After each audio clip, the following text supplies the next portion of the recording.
Hey guys, here's the deal today. It's can be one of the most complexing situations in bass fishing for me. High, muddy water, but man, there's a few little rules that I do, over the last 20 years that work. So we're gonna put in here today on a road because there's no boat ramps open. That's how high the lake is. It's 18.33 feet high. We're going to Lake 10 Killer. We've had a tremendous amount of rain this spring. It's a pretty dicey situation here for me to put this out here on YouTube. I may not catch any today because it's one of the toughest conditions. It's flooded. When you see the pavilion completely under the water, holy smokes. The parking lot's way down there. Like there's a boat ramp way down there. Yeah, it's flooded. It's flooded.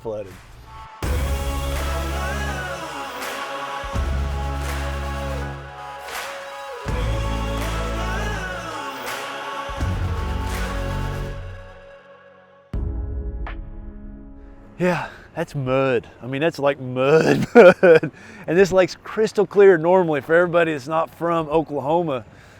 10 Killer's got spotted bass, it's got smallmouth, it's got largemouth, and it's really clear, like 18, 20 foot visibility at times down at the dam. Not now, it's muddy. Let's get her unbuckled and put her in.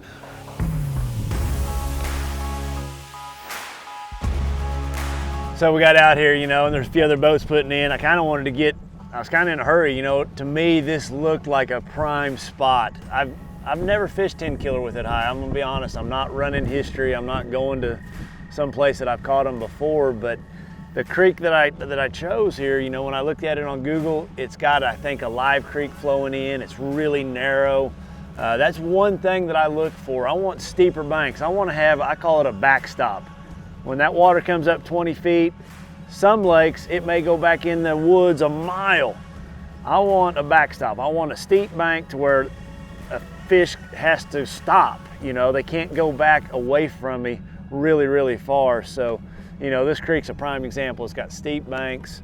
The water's cleaned up tremendously as I've idled up in this thing. So I've got fresh water coming in. I notice also, I think the lake's starting to fall a little bit when I put in on that road. So that's gonna also pull some clean water out. Be interesting, I don't know. I hope we get a bite, guys, but this is what I look for. So yeah, that's what we're gonna do. Let's get after it.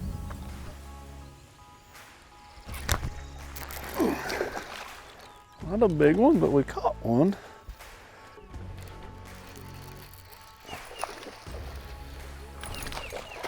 This place is full of little bitty ones. It's just crazy. Find a little bit of clean water and there's just bass swimming everywhere back here. Just no big ones, but there's bass swimming everywhere.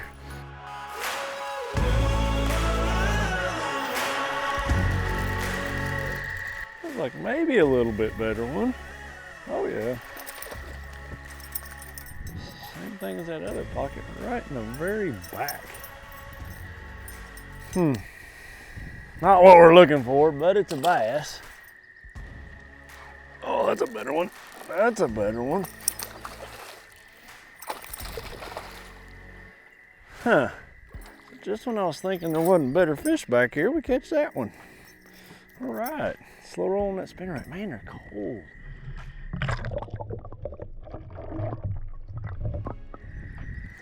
There's another good one. Wow, that is so much fun. Oh, jump one more time for me. It's not tournament day. If you come off, it's all right. Man, that's almost back-to-back cast right there. Okay, so that tells me that we just got to hit more creeks. I kind of just thought, man, on the back of all of them's gonna have little fish. Well, heck, we got in the back of this one and it's got good ones, or decent ones. If it's got those in it, it'll have some bigger ones in here somewhere. Interesting. What's different about this creek over that other creek, I have a lot deeper water, a lot further back. There's another one. That other one, it got shallow, flat pretty quick. I had the old shoreline right back here up just till a minute ago. So That may be why there's some better fish back here. There's a big one. One thing about it though, when you find fish in high flooded conditions, there's generally a bunch of them. Especially in a scenario like this where you just got a little pocket of clean water pushed back up in there, you know, probably quite a bit of bait fish. I hadn't seen them, but obviously there must be with all these bass in here.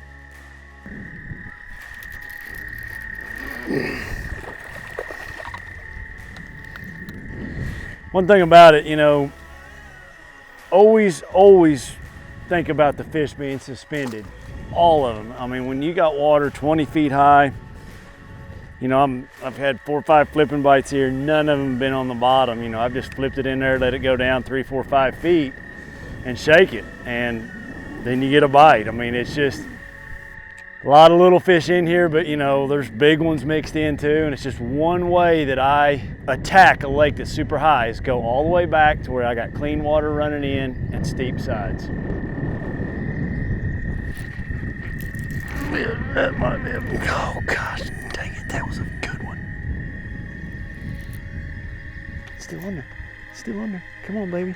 Come on, baby. Yep, that's not a good one. Was that the camera on there? It's not a big one, I thought it was. Well, epic camera fail right there. We just lost a tripod going after a 1.5 pound fish. I thought it was a big one. Oh, I mean, this thing's 18 foot long. Now it's 18. There's just nothing to grab a hold of with it. Does that make sense?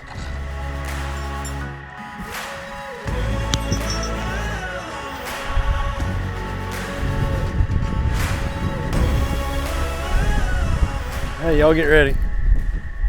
I don't think that's it. It may be it. It is gonna be it. Come on, Chris, get ready, get ready.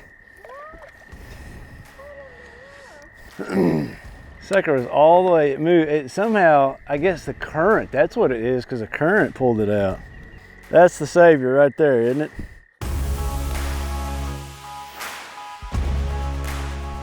That's a better one. That's a better one. Yes. Oh, get in the boat.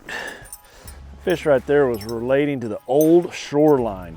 That's such an important number to know exactly how high your lake is, because there's going to be a day and a time this fish is going to move shallow in that new 18 foot of water.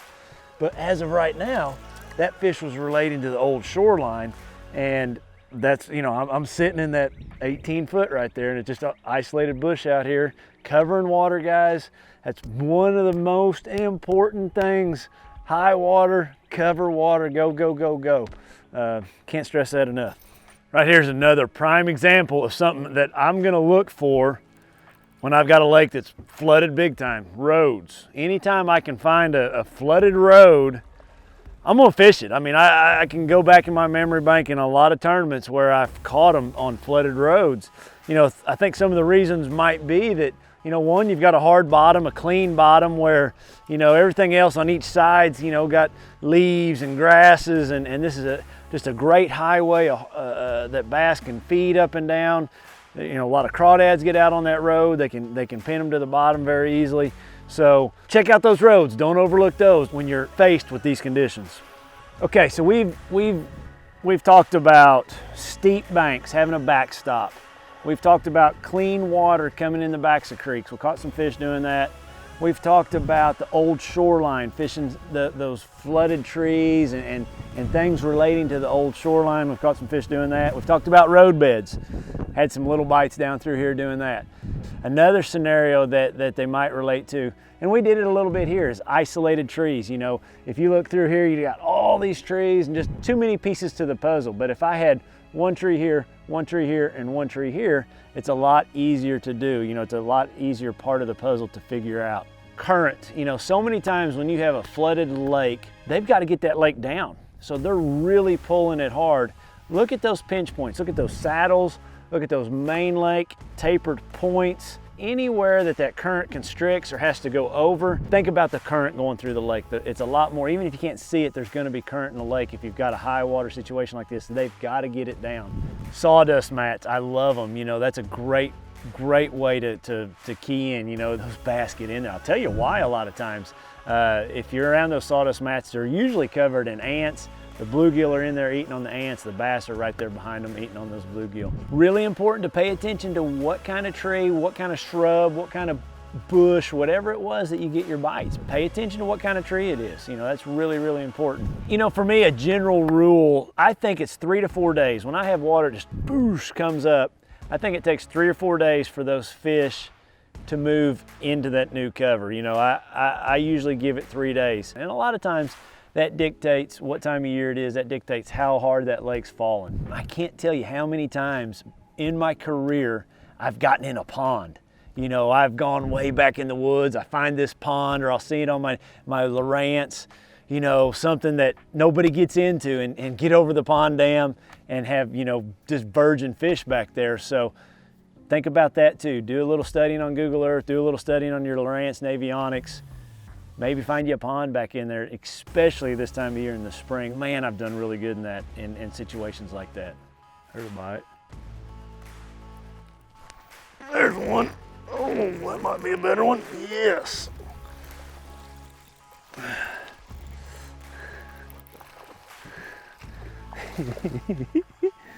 Just keep covering water. I got a backstop. You know, this water's pushed in here. You got an old road. They can't go any further. You just got to cover water. I got lots of rods out. It's not the greatest thing, but you know, to get out of the house, go fishing when it's 18 foot high, here's how you can catch a few fish. There's a better fish, maybe. Flipping sawdust right there. That's what you, we've caught them a lot of different ways today. Not every way. We tried to show you every way, but we've caught them a lot of different ways. There they are on sawdust. Here's my day right here. My boat is full of sticks. I mean, when you look at all this, it's everywhere. It's gonna be flying out when I go to driving home. We gotta cut our day short.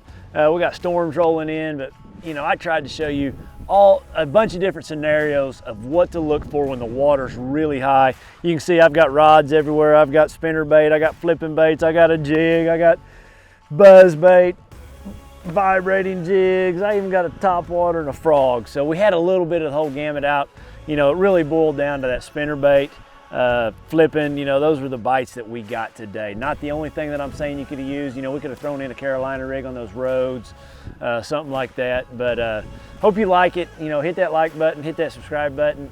Send me a comment. Tell me, hey, let's do this, Edwin, or come to my lake here and show me what they do in the summertime here or in the fall or whatever it is. So, you know, guys, I hope you enjoy it. I'm working hard on these and really enjoy doing them. It's making me a better fisherman, and I hope you can take a nugget from it and make you a better fisherman. Appreciate you watching.